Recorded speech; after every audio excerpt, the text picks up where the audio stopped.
thinks he walks on water now. His opponents say he's all at sea.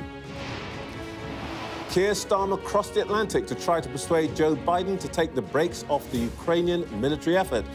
The president poured a bucket of cold water on the idea. 1,700 prison inmates were freed early to make space for new offenders. It's not going well. A woman was allegedly assaulted by a man almost as soon as he left jail. So will the West send more missiles to Ukraine?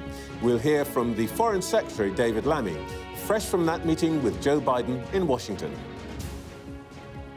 We'll also hear from the Tory leadership candidate and former Foreign Secretary, James Cleverly, about what he'd do about the war. And are Ukraine's demands realistic? We'll be joined by Kyiv's ambassador to NATO, Natalia Galibarenko. Plus, we'll be live in Brighton at the Lib Dem conference as Sir Ed Davey ditches the jet ski and makes his pitch on the NHS. With us throughout the show, the Labour peer Baroness Hazarika, the former Conservative advisor Salma Shah, and the broadcaster and journalist Daisy McAndrew.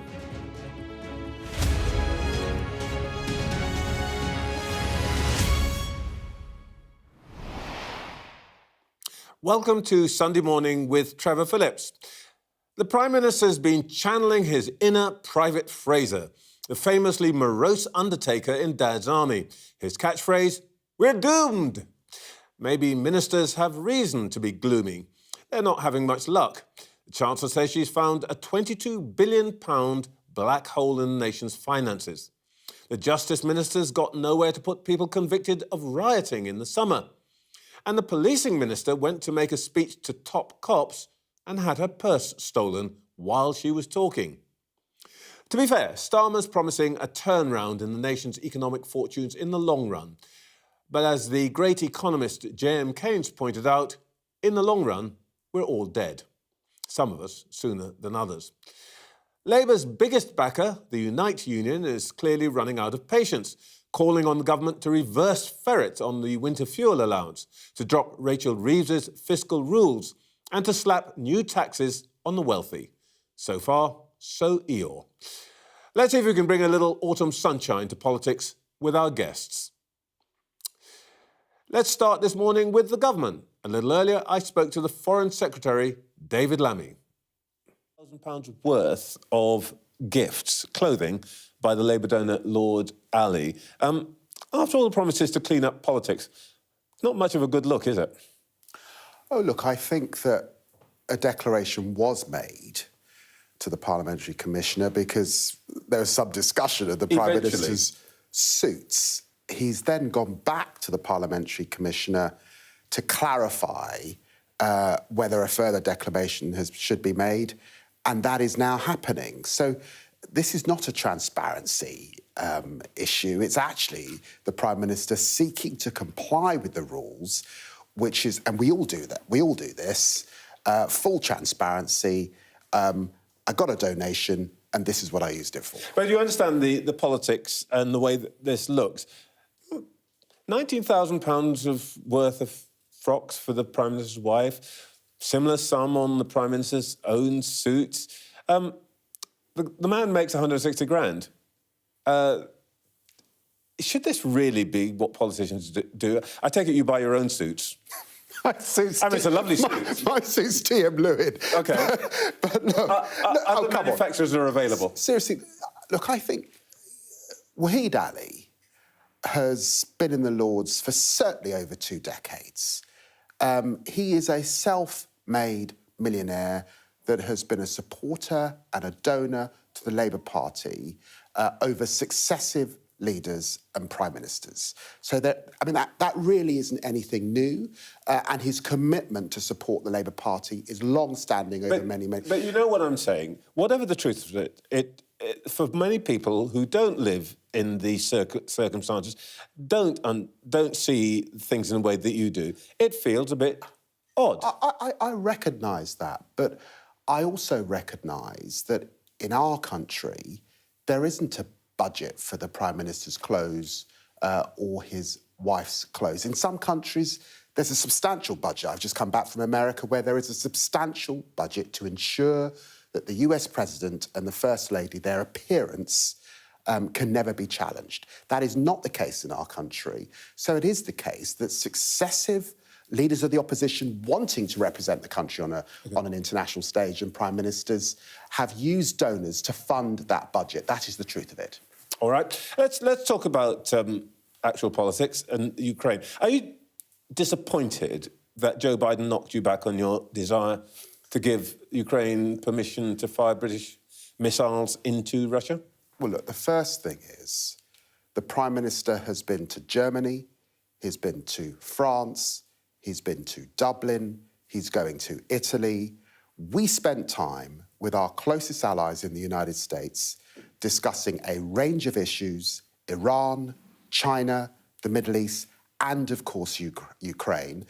And on Ukraine, discussing strategy and intent to ensure that we support them to get them through the winter and into next year. I and get that we all that, lead but those what Zelensky wants is permission to internationally. fire missiles into Russia. And the Americans are saying no.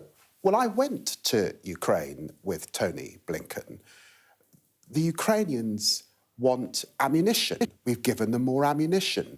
They want more missiles. We've given them 650 Brimstone missiles.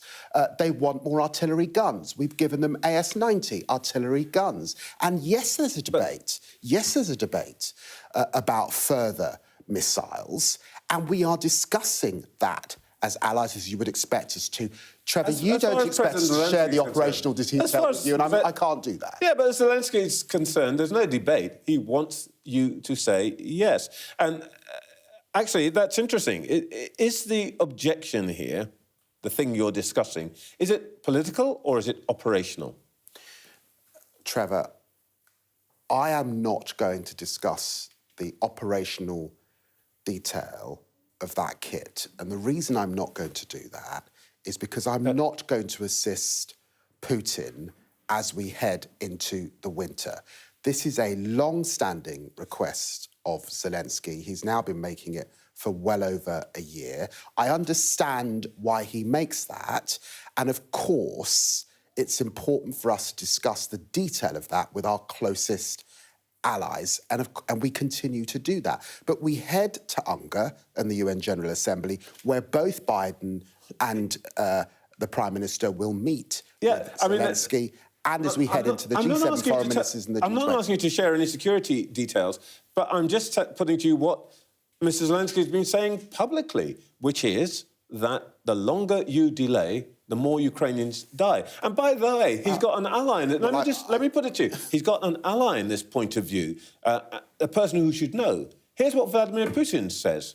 He says, if you acceded to his request, that actually we would be participating in the war and that we would actually be drawn into this. Now, Putin's very clear about this. It matters. Zelensky says it matters.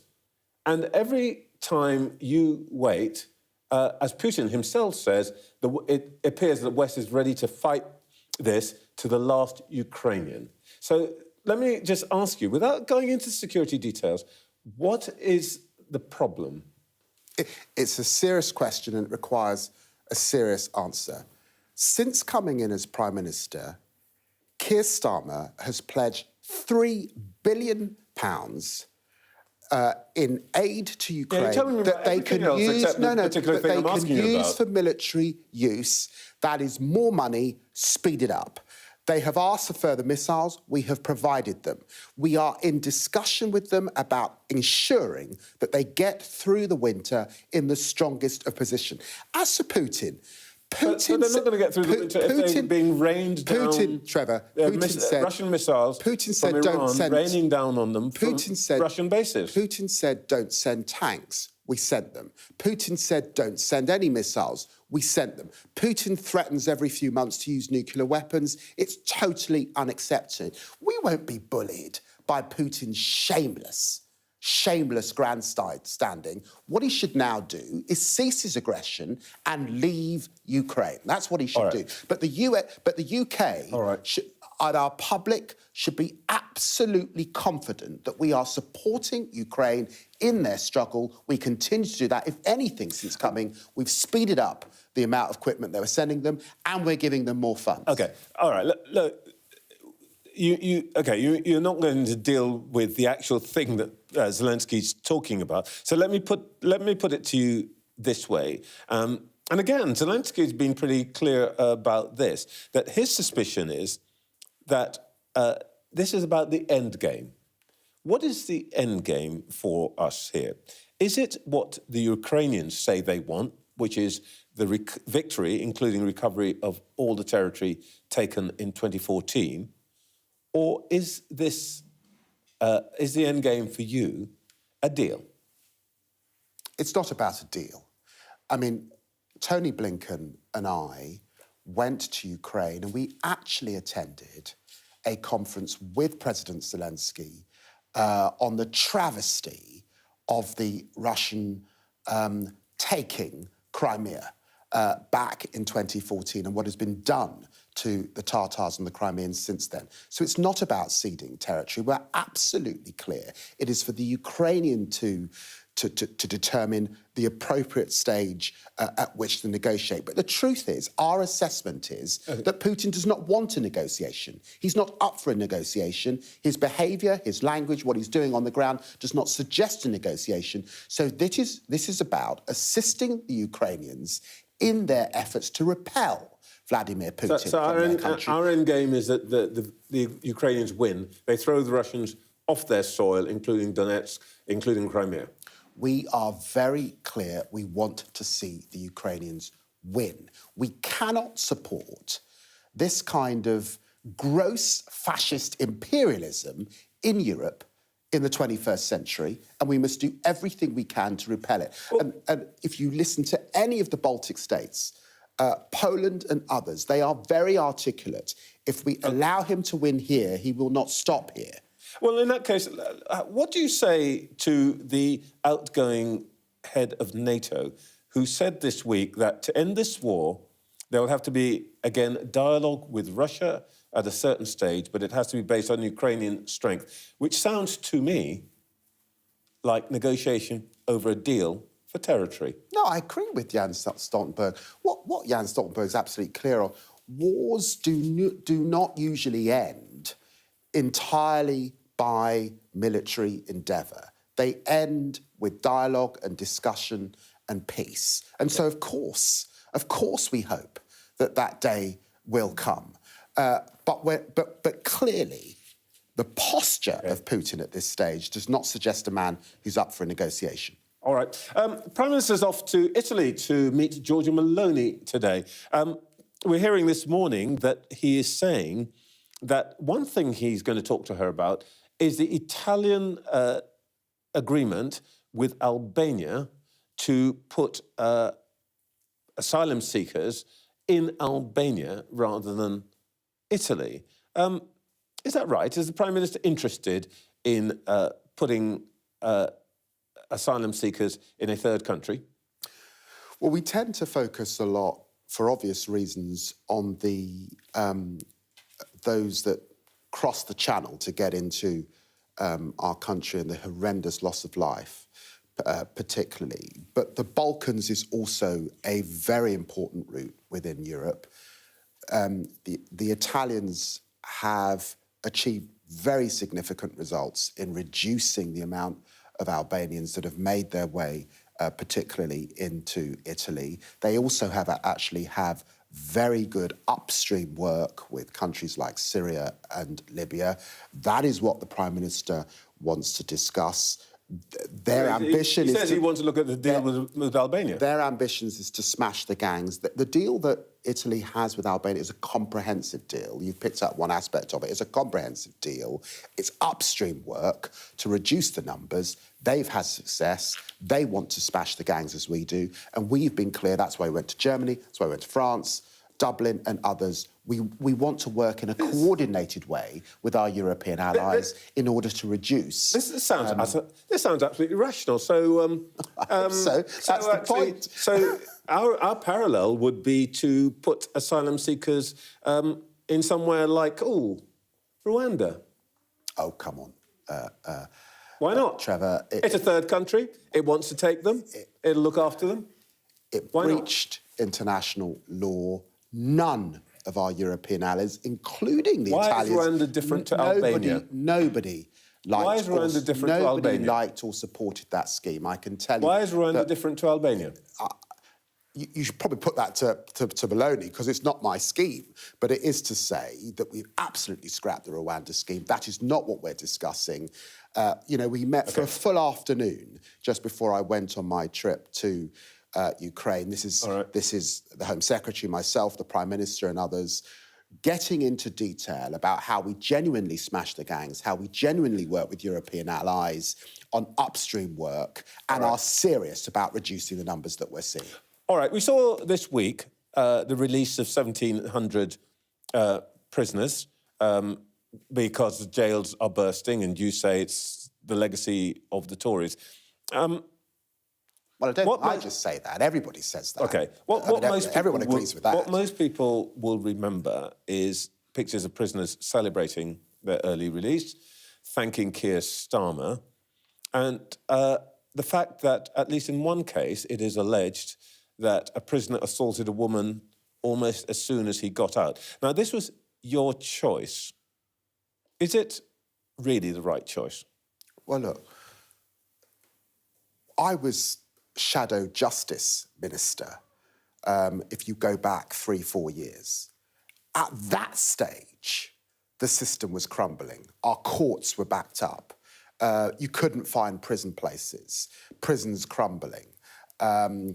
People not being prosecuted, the lowest prosecution rate for serious crimes like rape that we've seen ever before in our country.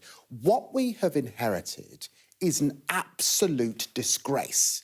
I mean, look, we've talked about the NHS, we can talk about schools, buildings falling apart, but it's a disgrace that, frankly, our prisons are in such a state, prisoners... So absolutely full to the brim. And so they won't be backing off on that. Of course we've had to have an early release scheme, ensuring that you're not releasing the worst offenders, that there's proper consideration, there's good work with the probation service. That is what you'd expect a responsible government to do. OK, can I just ask you lastly about the government's mood music? Prime Minister, pretty Eeyore-ish last week. You're proposing a ban on advertising fast food. You're banning smartphones for kids. You're promising 10 years of slog to repair the NHS. You personally are a rather cheerful chap, but as a government, you really are a pretty miserable bunch, aren't you? I think we reflect the public. We've just had a general election. People know that our public services in a state. They know it's going to take some heavy lifting. We've got this 22 billion black hole. This is not... But we need to cheer up the country a bit. No, you do this stuff for the purpose of getting to the sunny uplands of a rebuilt NHS, our schools and our young people that are thriving. Are you sure you aren't doing this for the purpose of being able to tell us in a year's time, it was all terrible, now it's fantastic? That is why you do it. And it's a long haul, and it's certainly going to take the extent of this Parliament and our 5-year term, and then into, hopefully, a second term. I've got no doubt about that. I've been in politics now 25 years. That's for sure. Let's be honest about where the country is and set the plan and the vision to take us forward, and that is what the 5 missions achieve. David Lammy, thank you very much for your time this morning. Thank you.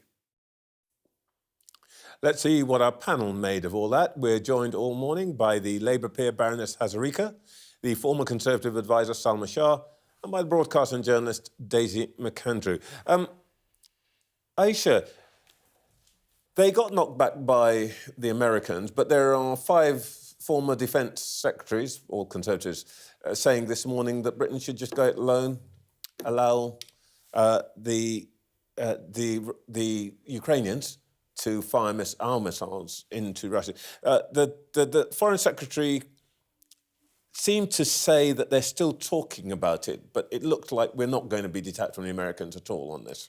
Well, I think with the greatest of respect to those 5 ex-defence secretaries, it's not really about what their opinion is on this. This has to be done in a way which is in lockstep with our allies. It would be, I think, quite irregular for Britain to go it alone on something like this. I mean, I was quite surprised ahead of this meeting that there was so much briefing, which was leaning into an agreement would be announced after, and perhaps in hindsight, maybe that was a mistake, maybe that was unauthorised briefing. Clearly, conversations are still being had. Another thing which I think is important, we're not going to sort of signal what we as allies are going to do ahead of everything being sewn up. That would just be chaotic. It would look unprofessional. What do you think the Kremlin would say if Britain's going out on one leg, that's not kind of agreed with the Americans? If this happens, I hope it does happen, but if it happens, it's all got to be completely locked down. It's got to be agreed, and there's got to be consensus on this. Salma, do you think it's really in play, or is it basically dead now? I think it's very difficult when the US decides that they're not going to back something to be able to go it alone. And I think it's interesting that you have 5 former defence secretaries, because it's not necessarily a Tory versus Labour view. It might be a military versus politics view, because we have elections in the US. There might be some consideration there with Biden in the way that he's thinking about the conflict. And there's always been this sentiment, I think, with transatlantic relationships, that the threat picture of Russia has been deprioritised in the US against an increasing threat picture with China as far as America is concerned. So there is this sort of splitting almost of where we actually think the threat is. And perhaps Europe's view is as well a little bit split on Russia, but split from America, which I think is interesting. I was getting from Lammy that actually this is more operational than political. In some ways, he would say that, wouldn't he? Because one of the diplomatic roles of a foreign secretary is to take some of the politics out of the situation and to present everything as being for the greater cause rather than for the American political purpose or British political purpose. And as both my colleagues have said, there is the background of the American election, which is hugely significant in this. Also for Putin. Putin knows that his tactics are going to change hugely depending on whether it's who the next president is. If it's Harris or Trump, that will make a very big difference. And then we've also got Biden's legacy to consider. He's got a few months left in post, which is an extraordinary situation to be in. He's not fighting the election. So actually a lot of people around him are saying he does care a lot about this issue. And whilst the bilaterals look, from where we're sitting, to be disappointing, again, many people behind the scenes saying it's not over yet. And we've got to think about, is Putin bluffing, as one lot has said, the 5 former foreign secretaries are saying he's bluffing, or isn't he? There's also this difficult dynamic about whether we are trying to aim for a victory, which I think, lots of people behind the scenes say it's not about a victory, it's about having a settled negotiation with Putin.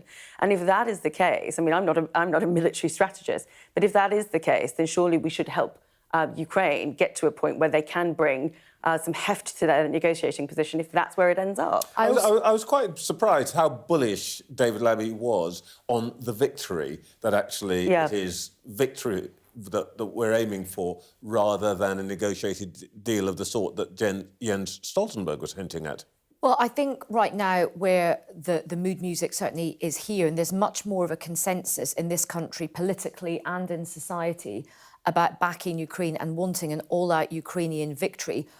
And that victory will be in the eyes of the Ukrainian people, not a sort of deal which is done by us. But of course, it's different in America. Here, Ukraine is not such a hotly contested political issue. It is in America. The Republicans and quite a large section of American society have got a very different view on the Ukrainian war than we do in this country. So I think that's another reason why maybe the Democrats right now, particularly after Kamala Harris had a very, very good night at that debate, perhaps they don't want this to sort of become the big issue right now when it is much more polarising in America, and this is a very tight election, than it is here. Is there a danger that actually we fulfil the Ukrainians' worst fears, which is that we support them enough for them not to be overrun and defeated, but not enough for them actually to win and score that victory? Well, I mean, the terms that are sort of floating around at the moment is the idea that Russia would be able to claim, territory that is Ukrainian currently. So, talking language of victory. So I think for people who have endured what Ukraine has endured, I think it would be a real smack in the mouth But what's more, I think, pertinent is that we are talking in short-termist view. So we are talking about a presidential election. We are talking about the start of a new Labour government. Foreign policy and diplomacy should be thinking about the next 50 years at the very least. If we don't act as a bulwark against aggressors, like Russia in this case, what are we saying about our system? And that is the thing that worries me more than anything in this conversation. There are tactical questions, there are escalation questions, absolutely. But is the end game really just about 5 years, or is it about 50 years? We're going to carry this on in a moment, but it's coming up to 9 o'clock. And you're watching Sunday Morning with Trevor Phillips. In the last hour, the Foreign Secretary David Lammy told us that the West won't be bullied by Vladimir Putin. But he refused to be drawn on whether the UK and its allies are preparing to allow Ukraine to use long-range missiles against targets inside Russia. Well, lots still to come this morning. Shortly, we'll hear from the shadow Home Secretary and Conservative leadership candidate, James Cleverly. We'll also be joined by the Lib Dem leader, Sir Ed Davey, as his party's conference gets underway in Brighton. And we'll speak to Natalia Galibarenko, Ukraine's head of mission to NATO. Let's turn now to the Conservatives. There are now 4 candidates left in the race to be the new Tory leader. Robert Jenrick's in the lead, with Kemi Badenoch currently the runner-up after a second round of voting among the party's MPs. In joint third place are Tom Tugendhat and the Shadow Home Secretary, James Cleverly. I've been talking to Mr Cleverly about the race, but I began by asking about those claims around the Prime Minister's donation declarations. Well, what we have got to recognise is Keir Starmer and Sue Gray were particularly That's his focused. Chief of Staff. His Chief of Staff, who was the head of Proprietary and Ethics at the Civil Service, have been very, very critical of Conservatives over exactly this. Now, if your position is that, well, these things happen and we should be thoughtful and flexible in our response, that's fine. But if, like Keir Starmer, you have been really aggressive in your criticism of Conservatives for this, then you've got to make sure that you are totally above reproach. And he has failed to do that. And so I think it's absolutely legitimate that we point out the hypocrisy of someone who basically got his job by criticising others for what he is now doing. That's all a bit strong. When you say exactly this, you're not comparing the failure to declare some closed with Partygate or Matt Hancock's behaviour or Tractorgate, are you? You're not seriously saying this is in the same category of transgression. So the point is, Keir Starmer has said over and over again that, there is no flexibility, this is what you have to do, and he's failed to do it. And we are highlighting his hypocrisy, which I think is now showing a pattern of behaviour, the disregard he has got when we look at the hypocrisy or just incompetence. There's another explanation, which is incompetence on the part of somebody in his office. Neither of which is a good look when you're seeking to run the country. So this is not just a one-off. We have got donors hosting, indeed, the same donor, holding a pass to Downing Street for no particular reason, organising thank you parties on the government estate. We've got people running around the Department of Health, lobbyists who make money from understanding the inner workings of government, running around the department without a pass. You're referring to the former Health Secretary, Alan Milburn. A whole load of other donors and supporters getting passes. I think you would contest that description, by the way. Getting passes as clearly a thank you. And the Labour government have been very critical of us, and we can discuss how valid those criticisms are, but this hypocrisy is being felt. It's being brought up with me when I knock on doors. All right, well, let's talk about the actual business of government. And you were Foreign Secretary. I assume you would have gone to Washington and made the same case on Ukraine as Keir Starmer did, which is to allow the Ukrainians to use British-made weapons to fire missiles into Russia. Are you disappointed with the Americans' response? Well, when it was my responsibility, Ben Wallace, when he was Defence Secretary, and I lobbied very, very hard for the Western nations to donate main battle tanks to Ukraine. The UK led the field on that, and other members of NATO followed suit. We led the field when it came to the donation of the long-range missiles that we're now talking about. That's had a very, very significant effect in the Crimea. And I think it's disappointing that Keir Starmer and David Lammy have failed to secure international agreement for Ukraine to use these missiles in their self-defence against the launch sites of those weapons that are currently hitting civilian infrastructure, energy infrastructure. It's complicated negotiations, but we've had a successful track record up until now, and I really hope that they'll continue pushing on this. Well, what would you do if you were still in government and the Americans don't change their policy, don't change their stance? You mentioned Ben Wallace. He and 4 other defence secretaries said this morning Britain should just go it alone and give the Ukrainians permission to use our missiles in the way that they want. Would you do that? Well, our job is to influence others. That's what we did when we were in government. That's what I did when I was Foreign Secretary. Our job is to tell the Ukrainians how to use the weaponry we give them. And I'm just asking you, would you give them permission to use the weaponry in the way they want to? Well, my position on this is long-standing and clear. When I was in Estonia in the spring of last year, I made it absolutely clear that it is not credible to demand that the Ukrainians defend themselves against these long-range missile attacks if they're not able to neutralise the launch sites of these missiles. So my personal position on this has been long-standing and clear. Would give them permission to fire on target in Russia if they threaten Ukraine? So the point, Trevor, I've already said that I think it is untenable to demand of the Ukrainians they defend themselves against these missile attacks without giving them the opportunity to neutralise the launch sites of these missiles. These are legitimate military targets.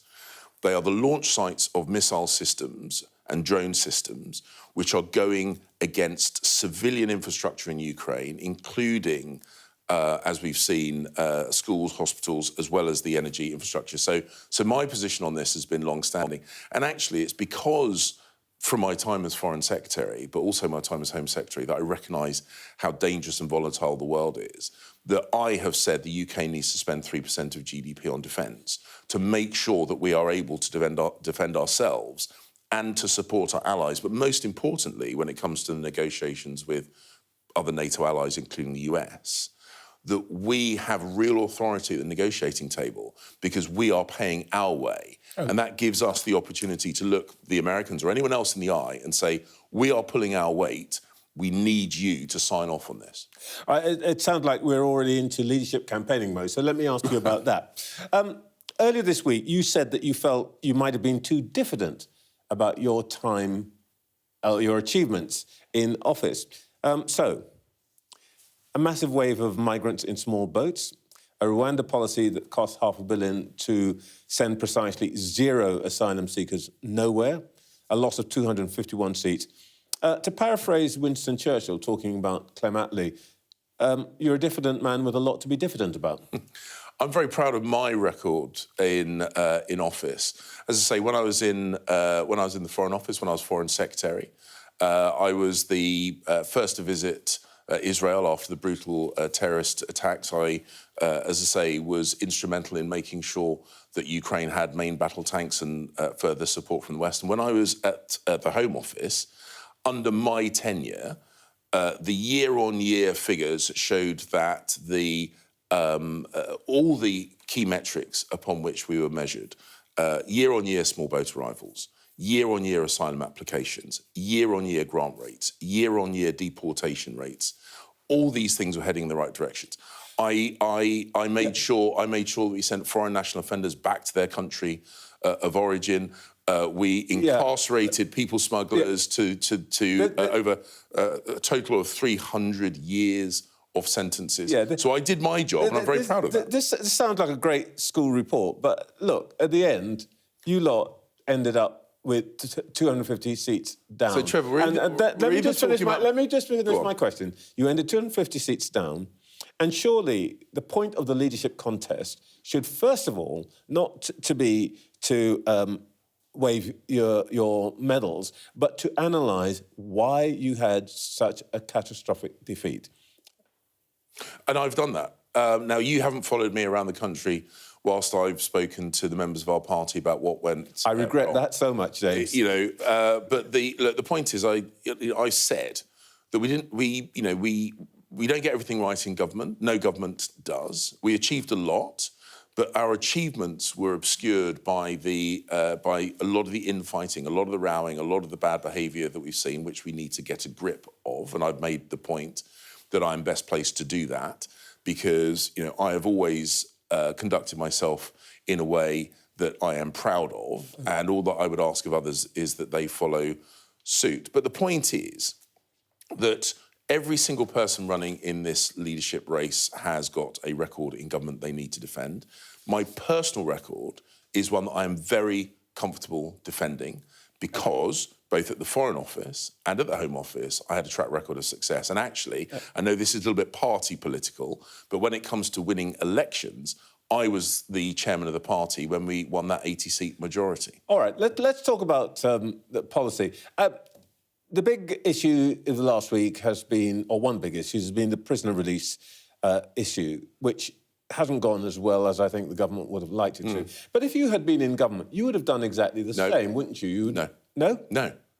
No, and look, this is... You would not have instigated the early release scheme? Not in the way that they have done it. And this is a really important point. We've seen this with the winter fuel allowance and the prisoner release scheme. These are rookie errors by an arrogant and inexperienced government. Trevor, whatever their attitude is, they're dealing with a problem that you created. No, let me explain the situation. You created it. Trevor, let me explain the situation here. The civil service and the Treasury have been trying to kill off the winter fuel payments for years. They present this as an idea to every incoming Chancellor, and every incoming Conservative Chancellor has said no. Rachel Reeves has turned up. They've done the same thing to her as they've done to Conservatives, presented her with this toxic idea, and she rashly said, yes, we'll do that, and they're now living with the consequences. With regard to prisoner release, again, these are proposals the civil service put in front of us, and we rejected. I expelled foreign national offenders to free up prison places. You were able to reject it because at the time you inherited it, you had hundreds of prison places spare. You left the country with, 100? We kept... In a state of 89,000 places? We kept hundreds of prison places available through the actions that we took, including deporting foreign national offenders, including a better management of the system. Now, what's happened is the new government's come along, the civil service have presented the neat and tidy answer that they wanted, which we could see was wrong. And again, this naive and inexperienced government went for it, and we're now seeing the consequences where sexual offenders, where domestic abusers, career criminals are being released in huge numbers, and it's backfired, which is why we had said no to it. The point is, government is about decisions and choices. The Labour government have made catastrophically foolish choices. Their priorities are all wrong. And in government, we were doing it very differently. Let's deal with a choice that you've got in the last part of this interview. The real threat to Tories, aside from your record, is reform. You said that Nigel Farage has no place in your party. There will be no deal. If you stand by that, are you prepared to see the Labour Party in government for a decade because the right remains divided? No, Trevor, your analysis is completely off. Completely off. He took 4.5 million votes. The Conservative, and what you do at elections... He made you lose. ...is you make the case to win those voters back. You failed. And I don't... You didn't win. Sorry, carry on. The point is, Trevor, at elections you make the case to win people back.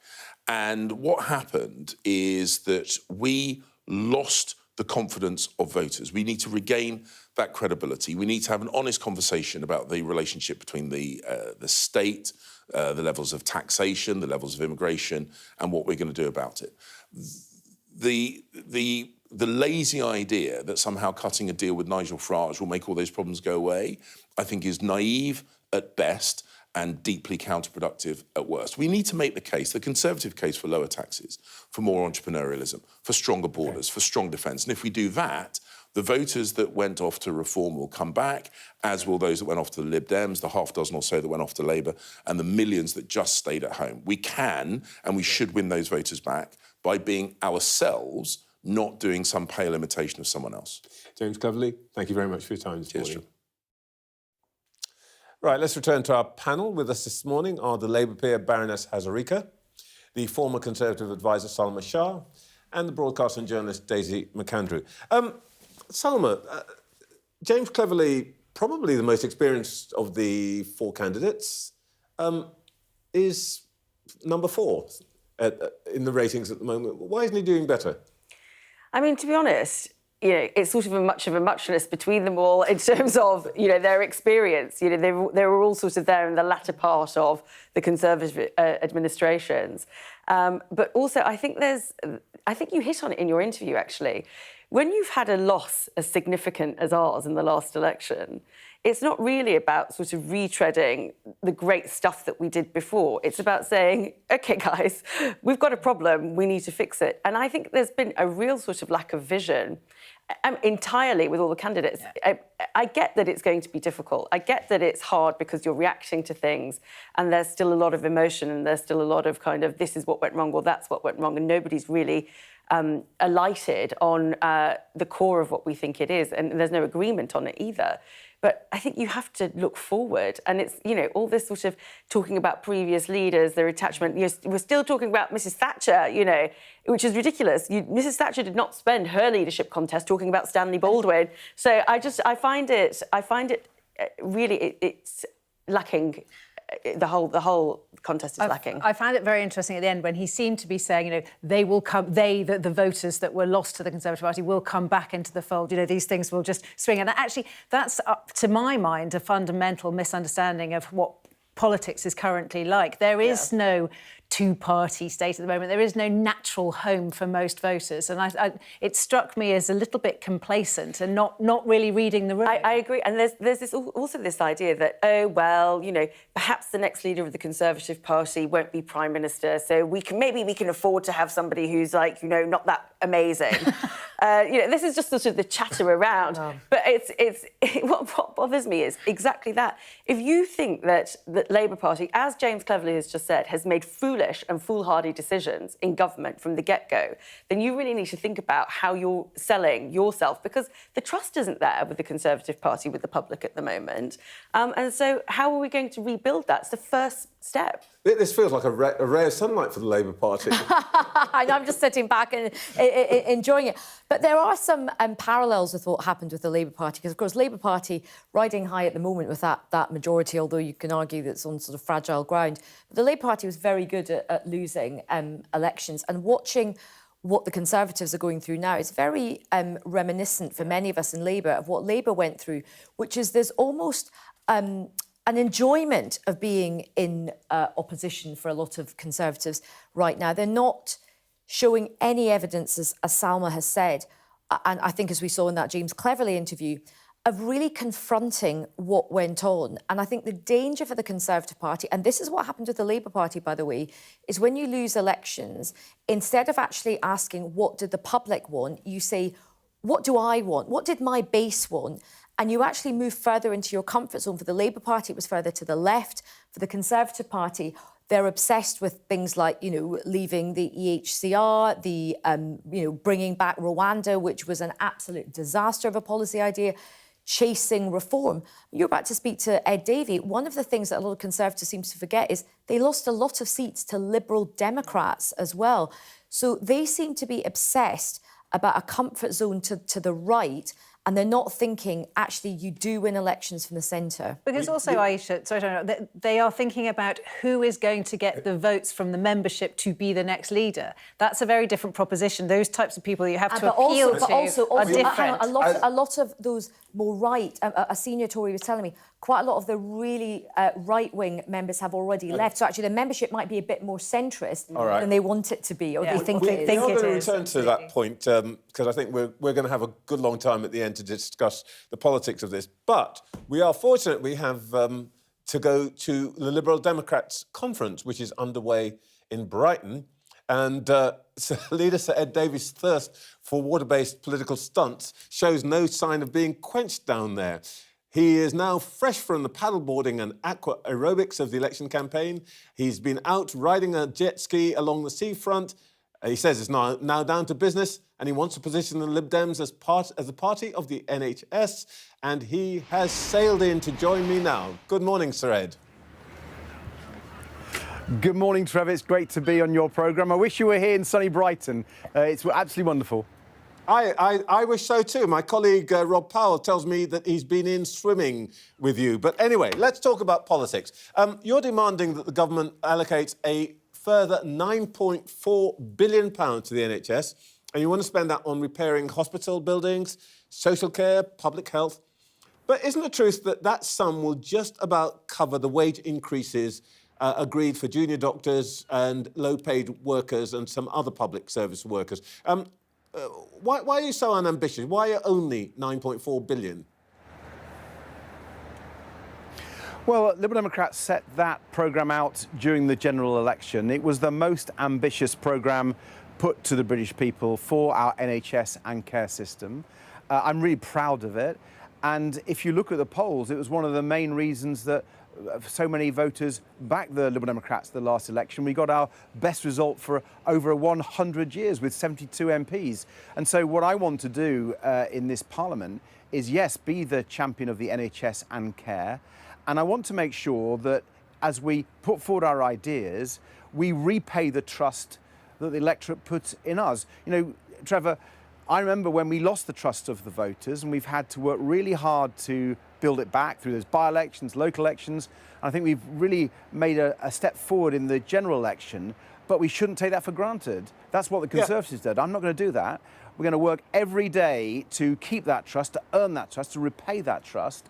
And that's why we're going to focus on the NHS and care and put forward some bold proposals. And I think they're much bolder than you're suggesting.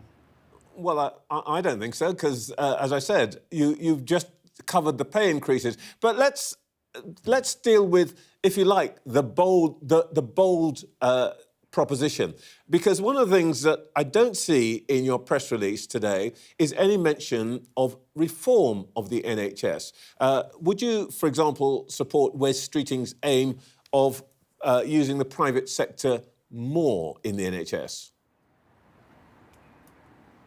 Well, first of all, I disagree with your assumption. We think there needs to be investment and reform, and we're worried that the government's just talking about reform before investment, and I don't think the NHS can withstand that approach. It needs the investment up front as well as reform. And we have, I'm afraid, in our package a quite significant reform. It's been the reform that we've tried to do before, and I'm afraid the Conservatives reneged on, and Labour doesn't seem to be grasping, and that's the reform of social care. I think anyone who's been to the local hospital, talked to NHS experts, knows that if you don't sort out social care, and I always argue family carers as well, supporting our family carers, you won't reform the NHS. That is the fundamental reform that's been lacking for decades now, and I'm determined that the Liberal Democrats are the champions of that. You know, we passed, it was our idea when we were in government, the 2014 Care Act. That was a really radical step forward, built on the Dilnot Commission. And unfortunately, and although it became law, although they... The coalition government of which you were a part, Trevor... You binned it. Trevor, no, Trevor, I'm afraid you're wrong there. It was Liberal Democrats in the coalition who had the 2014 care... No, I'm sorry, you're wrong. If you let me finish, I'll explain. The 2014 Act was passed really by Liberal Democrats. Conservative MPs at the time voted for it. And then after the coalition, the Conservatives binned it. And we criticised them for it. And they binned it, and it was a real disgrace. There is about 1 million people, pensioners and disabled people, who, if they'd kept what Liberal Democrats had put forward, would be getting care now. And they're not. And that is one of the major reasons why the NHS is under such stress, Trevor. Because if we sorted out social care as we tried to do... Can I come back to what you've actually said about the NHS? Because all you've said today is put more money into it, 1.1 billion for infrastructure, etc., etc. The reason I'm asking you about this and why I think that the issue of reform and being specific reform matters is that more money doesn't seem to be solving the NHS's problems. Since 2019, the NHS has had a 19% increase in spending, 23% more staff. Do you know how many treatments, the rise in number of treatments? 3%. Now, aren't you simply asking us to throw good money after bad? Well, there are two things there. First of all, I think a lot of the money's been spent in the wrong place. At the general election, we've argued for more GPs, more NHS dentists, to stop the closure of community pharmacies. In other words, in the community care. And that's very cost effective. It means if you get that right, fewer people end up going to hospital. And when they come out of hospital, they've got care in the community. It's a much more cost-effective way. It's what I think people know is the right way of spending money. And unfortunately, the Conservatives just got it so badly wrong. So first of all, we need to spend money in the right way, as Liberal Democrats have argued for. And also, I have to come back to the point, you're making the same mistake, Trevor, as so many people have done, because you're defining the NHS as health spending and not thinking about social care. And that is a dramatic mistake, and I'm going to have to pull you up on it, because it's a mistake that I think this government is making, that the Conservative made, and Liberal Democrats are going to be there championing social care, championing carers, because we know if you care about the NHS, you've got to care about care. I wish we had more time to discuss that and my egregious mistakes and so on. But there's something else I want to ask you about. I've been studying your agenda for the conference very carefully. It's very illuminating. One thing that's missing is what something's been a perennially top agenda item for Liberals and Liberal Democrats. You said a couple of years ago that this election should be the last held under first past the post. And now, with your biggest ever parliamentary group, isn't this the moment to kick off that campaign? But you seem to be completely silent about it. Trevor, I'm really sorry that we're going to disagree about your homework twice in one interview, but if you look more carefully at our conference agenda, you'll see we're debating fair votes in one special motion just about that tomorrow. So it's something that we've been committed for 100 years. We remain very fervently committed to it, and we are debating it at this conference, the very conference after the election, after we did so well. It is not one of your headline issues, and I just wondered whether there's a reason for that. It's a main debate in the conference. It's a main debate in the conference. Well, look, you and I should sit down one day and look at our respective homework. So it is going to be a big deal, and you are going to campaign, because what's interesting is that if we had PR, I want to show viewers what it would have meant on July the 5th. You would have been fourth behind Reform, who would have had 90 seats had PR been in place. They got 500,000 more votes than you, and they only got 5 seats compared to your 72. Are you getting together with Nigel Farage to campaign against this manifest injustice? No, I think what's actually happening in British politics is the Conservatives are getting so close to Reform. You're hearing that the Conservative Party debating whether they're going to join up with Reform. And, you know, when I look at voting systems and British politics, I see on the right the parties going to the right and almost having the same programmes. So I increasingly see relatively little difference between Reform and the Conservatives. So but the you vote and Nigel that have you the same suggest interest the here. results would have just been... OK. Listen, if you want to talk to him and then bring him on, I'm here as the Liberal Democrat leader. We are celebrating here in Brighton because we got our best result for over 100 years, and we've got a really big job to do. We need in our parliamentary democracy a good opposition. The Conservatives are incapable of providing that. I'm determined we are the best opposition, where we're able to oppose the government where we disagree with them, where it's clearly wrong on things like not investing upfront in the NHS and the winter fuel payment, and we'll support them if they do the right thing. OK, I know you've got to go, so thank you very much for your patience with me. Thank you. Thank you. All right. Let us return to our panel. Still with us are Baroness Hazarika, Salma Shah and Daisy McAndrew. Daisy, I mean, he says I haven't done my homework. I read the thing from back to front.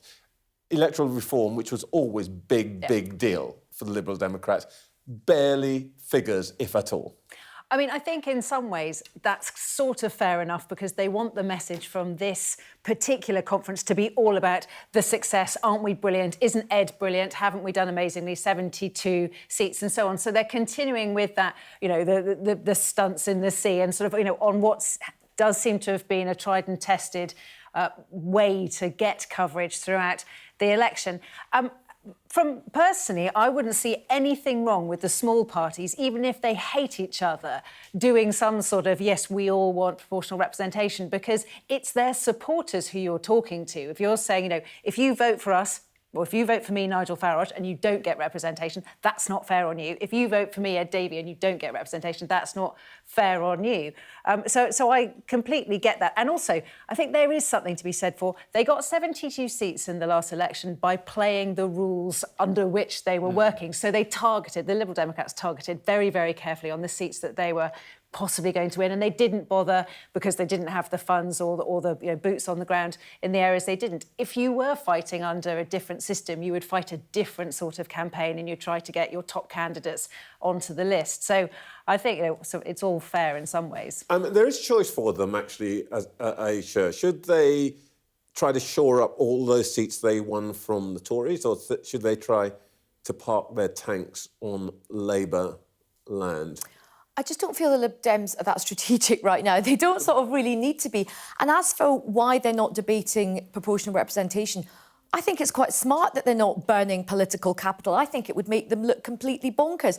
They are not going to be able to change the voting system. It's very, very difficult to change constitutional things in this country. The Labour Party has just won a massive majority on a system which suits them. It suits the Conservative Party. As much as you might want to be an activist on fair vote, you're not going to change it. So I think, in a way, it's actually quite savvy for them not to be banging the drums of yesteryear, whether it's doing a massive Brexit debate. I know they care very much about sort of Brexit and voter reform. I think the Liberal Democrats have been a bit shortchanged in terms of the media coverage about their election result. Everyone was obsessed, understandably, with Labour, obsessed with reform. And actually, I'm a Labour person, but I can see objectively, fair play to the Liberal Democrats. They did very well. They hardly had the money that the other parties had. They hardly had the media coverage. But as Daisy said, they worked the rules very, very carefully. They encouraged tactical voting, which was really smart. They campaigned on a lot of issues which really people cared about, including things like the environment and sewage. And I think if I were them, the thing I would really focus on is social care, right? Social care is something we have got to sort out. It's just been doing lots of coverage of the Darcy report this week. And social care, if you want to fix the NHS, you've got to fix social care. So I would say the Liberal Democrats can support the Labour Party on lots of things, but they should really push the government on social care. Good advice. Yeah, great advice. The only thing that I think is interesting about this is that we already had a referendum on proportionate representation during the coalition years. So, you know, it would be a rehash of that. And I don't think people are in the, as you said, in the mood to talk about constitutional reform when there are so many other things that are at breaking point, you know, in their day-to-day lives. And just one point, going back to what James Cleverly was saying about, you know, the pendulum swinging back. James Beattie, who's, you know, a colleague of ours in the lobby, described the Lib Dems as the political equivalent of Japanese knotweed in his column today, which I thought was very, very smart. What he was saying is once they get a hold in an area, you know, and they've got 72 now, they're very difficult to get rid of. And I thought that was smart. Two things to look out for the Liberal Democrats. And I interviewed one of their spokespeople yesterday on my own show. They do want to change Britain, and house building is going to be a really important part of that. And Lib Dems are famous for being NIMBYs, and it's going to be interesting to see what these new Liberal Democrat MPs do around things like house building. Yeah, very true. And of course, I'm surprised they didn't have the conference at Thorpe Park, to be honest. Well, I'm afraid that my temptation to tease politicians rises to a peak sometimes with Ed. Anyway, right, next we're going to be joined by Ukraine's ambassador to NATO.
The Foreign Secretary, David Lammy, has told this programme that the West won't be bullied by Vladimir Putin. He refused to be drawn, though, on whether the UK and its allies will allow Ukraine to use long-range missiles against targets inside Russia.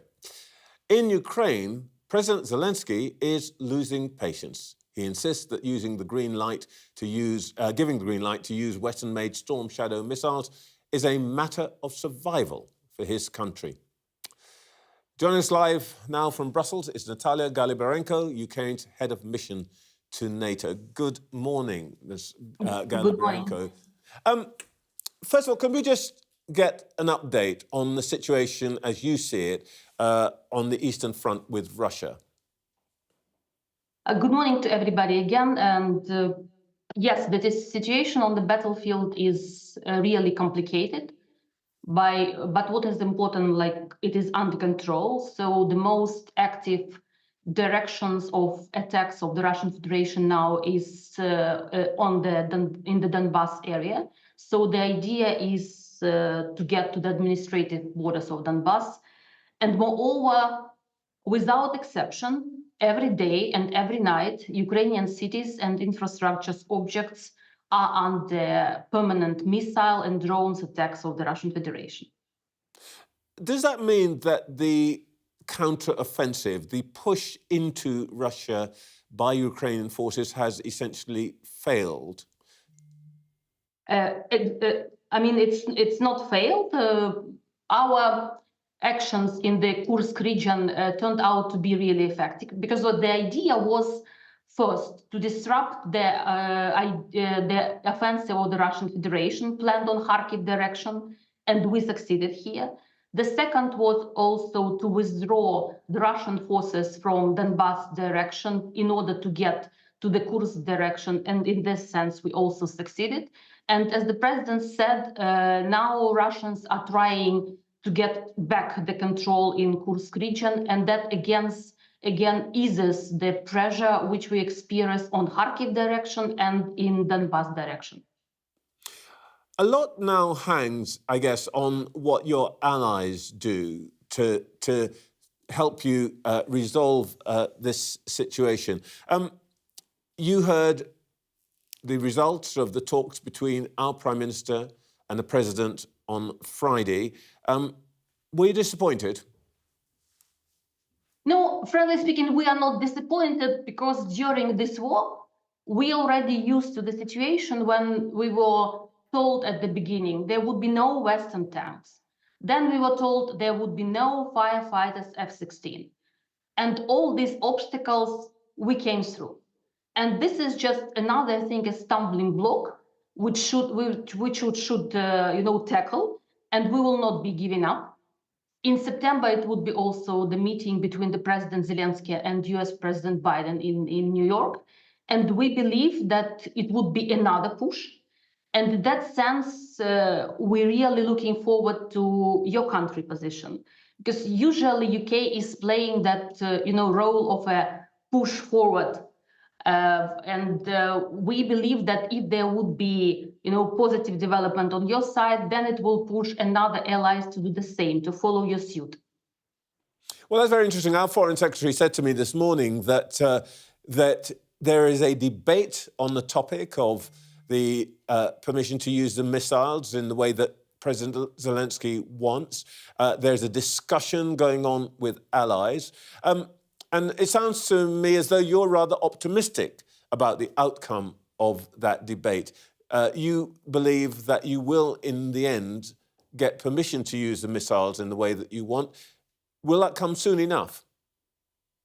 I believe that we will get the decision in the end. So, as I mentioned, there is always, unfortunately, stages in this war when allies are also crossing certain, red lines, so to say, for them. And I think that, the reality is quite obvious. We cannot fight effectively against the Russian Federation. We cannot defend our territorial integrity if our hands are tied up on our back. And this decision this restriction not to use long-range missiles on Russian military objects, I emphasize, This is something that actually very much limits our possibilities. Also, part of the discussion with NATO allies now is not only about lifting the ban as itself, but also about delivering more air defense system to Ukraine first. And the second also that we need our allies to stick to the terms of delivery of different weapons that they promised to us. Because this is, in many cases, this is not the case. When we hear the pledge and the delivery is actually implemented 2 or 3 months after. This is not acceptable. Not acceptable. You sounded very confident that you will get to the right place in the end, but are you frustrated at the stages you're having to go through and length of time it's taking? No, that's not frustration, but this is something that I see also in my capacity here in the headquarters. So many allies are agreed that another step in helping Ukraine and supporting it will lead to escalation, it will cross the red lines of Putin. But I think we all here are not to listen to Putin or became threatened, became a little frustrated by his threats. During these 2.5 years, we heard a lot from Putin, and we heard a lot about red lines. I think the most important is to help Ukraine to win. And then it will also secure Euro-Atlantic space. Do you have any sympathy at all then for some of those who in Washington, even perhaps here in London, who say that though they want to stand shoulder to shoulder with Ukraine, they worry about Western powers and NATO powers being drawn into the conflict in an active way?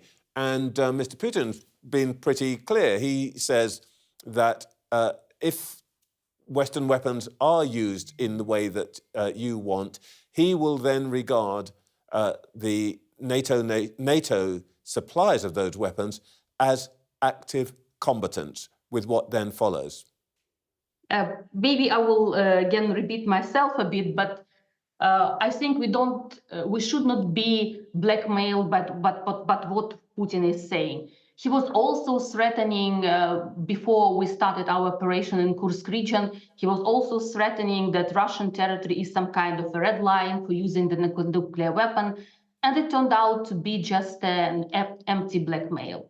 And in my also contacts with allies, I'm trying also to explain to them that political support is very important.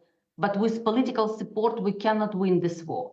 And if the stage of the war is intensified and more dynamic, this only solution is that they should provide more weapons to us. We are not asking to die for us, but the idea is that the Western world should help us to win. And we will do this with our own forces, but with your help. Ambassador, one of the things that I think would be helpful to make clear is what, in your mind, winning this war constitutes. Does that mean a victory in which Russian troops withdraw from the territory they've occupied recently and the territory they occupied in 2014? We are not only looking forward to the ceasefires itself, because also many partners, I think sometimes they mistaken themselves, believing that ceasefire and the withdrawal of the Russian troops will mean a victory and it will mean the end of the war. This is not true. So that's why President Zelensky is pushing forward for his 10 points peace formula, because we are talking about not only about ceasefire and liberating the territory which was occupied by the Russian Federation, but we are talking about also guarantees in place that will not make possible Russian aggression again. And this is also about the many agreements of security guarantees that we signed with NATO allies. This is all that the Western help we are building upon, and also for the future run. So together, we should elaborate a real plan of the end of this war. And at some point also to present it to the Russian Federation. And if there would be more than 100 countries supporting Ukraine plan of ending the war, then I believe it would be a durable and long-lasting solution to this war. I see that. Lastly, Sometimes President Zelensky, I think, sounds rather angry with the West, and he has said in the past that there is a danger, and I want to ask you if you identify with this, there is a danger that the West will support Ukraine enough to keep it in the war, but not enough to secure the victory of which you've just been speaking. Is there any part of you that worries that that's what is happening right now? No, it's part of me also as a human, as a Ukrainian. Of course, we sometimes are really angry and frustrated that not everything that we want from our Western allies to give us to win is not, delivered. But in the end, we already sustained the 2 years and a half of this war, and we always, remember that this happened only also because of the Western support. So when we are talking about something that we are frustrated or not satisfied, we should bear in mind that what we start always with thanking to our partners that you are doing for us. And without your help, I'm absolutely convinced there would be no this 2 years and a half of our fighting against the Russian Federation. We need more? Yes, that's true. We need more. But at the same time, we do understand that this is not the NATO war. I do understand many allies who don't want to step in the conflict directly or NATO to step in. I mean, this is the reality, and we are trying to take it into account. Ambassador, thank you very much for your time this morning. Thank you so much for your time. In just a moment, we'll hear from our panel on that interview. Is the West failing Ukraine?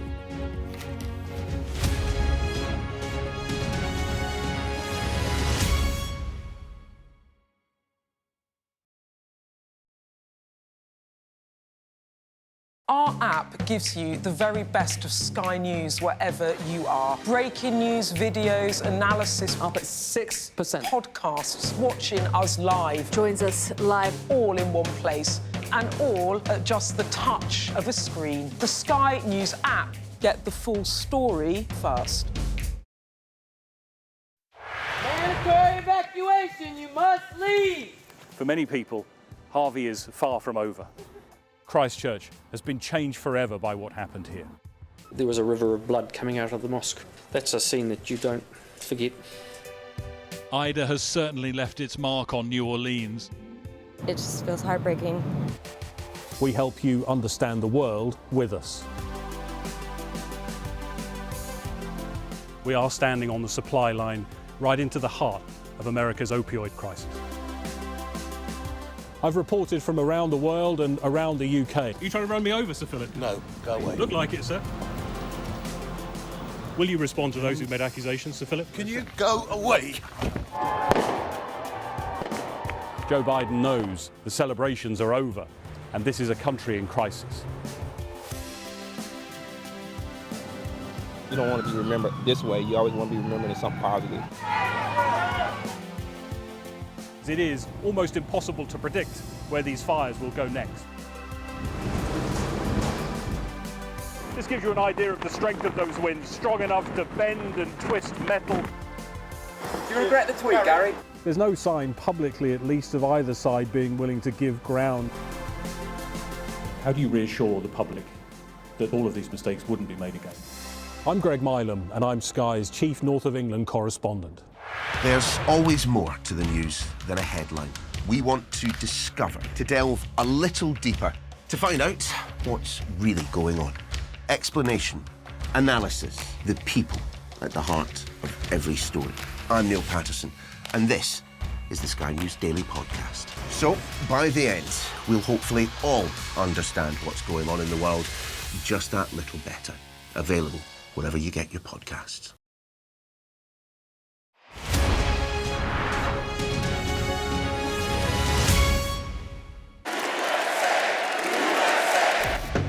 I say, bring it on. With America divided and tensions running high, get ready for an election like no other. Join our teams as we follow the campaign trail as America decides. We will win, win, win. Get closer to the action this US election with full reaction and analysis.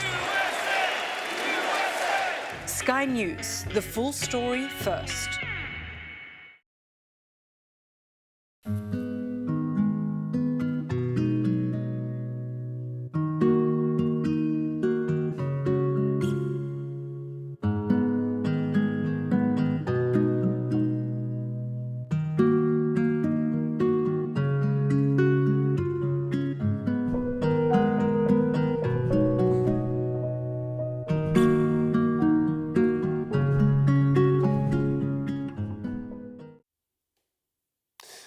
Before the break, Ukraine's head of mission to NATO told this programme that she's confident that the West will ultimately allow Ukraine to use long-range missiles against targets inside Russia.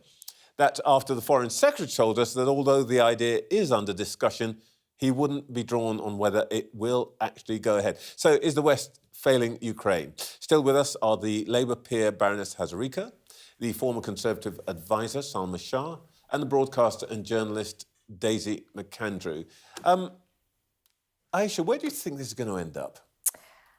The answer is, I don't think anybody knows. Look, it's very easy to have confirmation bias on what's happening in Ukraine. And I think Ukraine have overperformed in terms of people's expectations and Russia has underperformed. But we're over 2 years into this war, and I think people thought, oh, hooray, it's going to be a nice, easy, quick conclusion, and that doesn't look like it's happening. I think we need to be really honest about the situation. Ukraine have been incredibly plucky. They have fought really, really hard, but things are stuck. And I think we like to think that this can, look, even if a decision is made, it doesn't mean that this is going to automatically win it for Ukraine. Yeah. My anxiety is we can be in this war for a very, very long time. I noticed, Daisy, that President Putin has stopped calling this a special military operation and uses the term war. Yes, and he's got a problem getting his boots on the ground. He has, even though the size of Russia dwarfs Ukraine, the size of its population does as well. There's a lot of reticence for people, for their young men to be sent to the front line. They're having to pay them a fortune. It's nearly $50,000 now is the salary, which for Russian terms is enormous, to try to bribe people. They're relying on mercenaries. So there's a lot going on behind the scenes that, as you said, whether these missiles happen or not, it is still the ground war that's going to be fundamentally crucial to who wins and who loses. Salma, we don't know how that's going to turn out, but I want to turn to a rather grim story this morning. There are still people coming across the channel in small boats. 8 died that we know of this morning. There may be more. When's this going to stop? The sad fact is that being able to smash the criminal gangs that all governments have talked about has proven incredibly difficult because, unfortunately, we are talking about people who adapt to whatever is thrown at them. And that's the nature of this kind of entrepreneurial criminality. And the reality is part of that is that people are still willing to pay them to come over. And I think one of the things that we haven't really looked at is understanding those motivations, the longer line of why those people are coming and where they're coming from. And doing something that a lot of people are against, but thinking about whether you do have processing centres, in places like France, to be able to deter people from getting on those boats. I think this is, it's one of those things. When I was at the Home Office, we lived in fear of these stories coming in, especially, children dying in the Channel because people take risks that they don't necessarily understand. I mean, it's not as if these criminals are saying to people, there's a health and safety risk here, there's a risk of death. And that's why there were cutters that were put into the Channel in order to assist those people who were distressed. But that, as well, does act as a draw because it's, a lot of people think, well, it's OK, the British Navy will save us if we run into trouble. And the reality is they can't. So there is a much sort of deeper thing that we need to do around this, that's around their behaviour. Look, we do talk a lot about smashing the gangs, as Salma said, and that's really important, but we do have to understand the motivations of why people want to come to this country, because there are no safe and legal routes. If I was a woman in Afghanistan right now, where women are literally being erased, I would do anything I could to get out of Afghanistan and come to another country. So I think one of the things we miss in this conversation is the human instinct to get to a country which is safe. And we have got climate change, we have got conflict. We are not going to stop people wanting to get on those boats. They are coming from a country which is safe. France is not a war zone. But Trevor, some people will have family connections here. We have got a colonial history. A lot of people will have a kind of link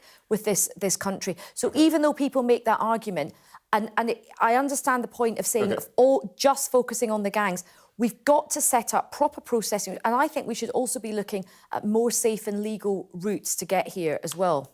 I think it's fascinating. And whilst putting the horrendous human tragedy to one side, which everybody can agree on is appalling, if you look at the politics and the timing of the issue, it's fascinating. There are lots of people saying, why on earth did Rishi Sunak call such an early election? And some people are saying, because the figures, as we get into the autumn and winter, when we all thought the election was going to happen, we will all be talking about the small boats. We will as the weather gets worse, we'll be talking about more deaths, more tragedy.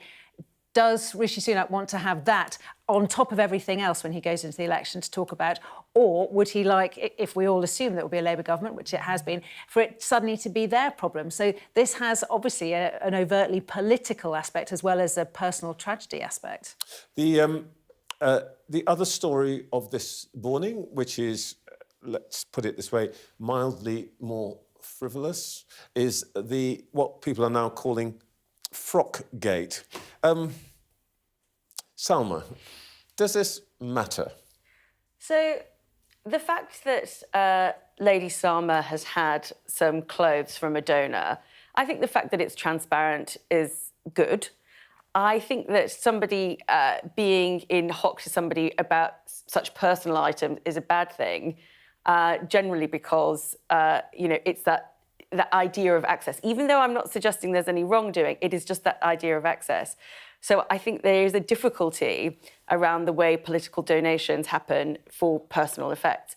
I think a solution to that, which would probably be quite unpopular, but nonetheless, I'm going to air it, is that I think a prime ministerial spouse should be given an allowance to help for those things, and particularly a female who gets much more scrutinised. Well, they do get much more scrutinised. I mean, it's worth remembering that your guest this morning, David Lammy, got an awful lot of criticism for deigning to go to Capitol Hill or Washington wearing suit and trainers. So it's not just the women that get criticised. Get an allowance too. They were not the right trainers. They were not Sambas. They were not Sambas. But it is I mean, obviously, cleverly this morning saying, oh, it's terribly hypocritical of the Starmer family to be taking money for things like clothes when Keir Starmer was so critical of the Conservatives.